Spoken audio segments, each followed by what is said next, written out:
يا مساء الفل، مساء الهنا، مساء السعادة عليك يا حبيبتي في كل مكان.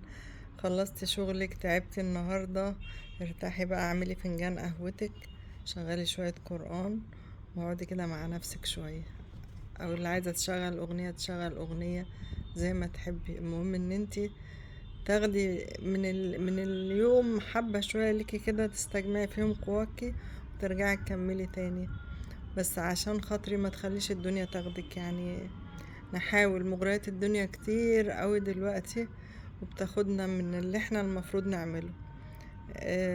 عايزين دايما نفتكر ان ربنا خلقنا لنعبده بس.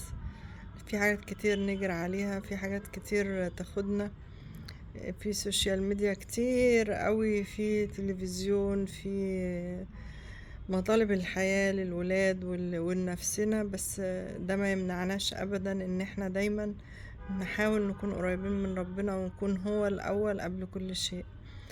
ما تخليش حاجة تاخدك تسيطر عليك قوي، ما تبقاش مش عايزين يبقى نفسنا في حاجة. احنا هنسعى ونعمل اللي علينا واللي ربنا هيجيبهولنا هو اللي كويس، بس المهم نعمل اللي علينا. خليكي فاكرة دايما ان احنا في مشوار ومروحين للدنيا اللي هي الحقيقية. فكل اللي بنشوفه قدام عينينا دلوقتي ده مجرد مغريات، والمغريات كتير أوي في زماننا ده. وكل اللي بتشوفيه على فكرة خلف الكاميرات حاجة تانية خالص.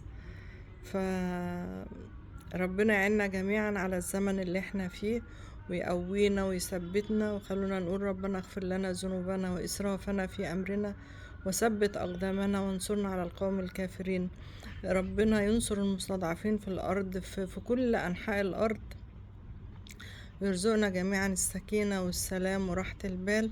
وده مش هيكون إلا بالرضا. اعملي اللي عليكي، توكلي على الله، وارضي بالمقسوم، وخليكي فاكرة كلمتي دي وربنا يجعلها في ميزاني.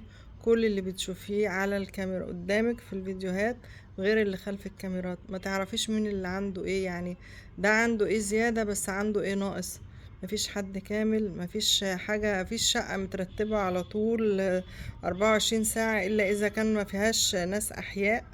البيت اللي فيه ناس بيبقى فيه حتت منكوشة، وبيبقى فيه أوقات لا مش متنضفة. فخليكي دايما مع ربنا، خليكي راضية باللي عندك، اسعي واعملي اللي عليكي، وإن شاء الله ربنا يرزقكم الخير كله.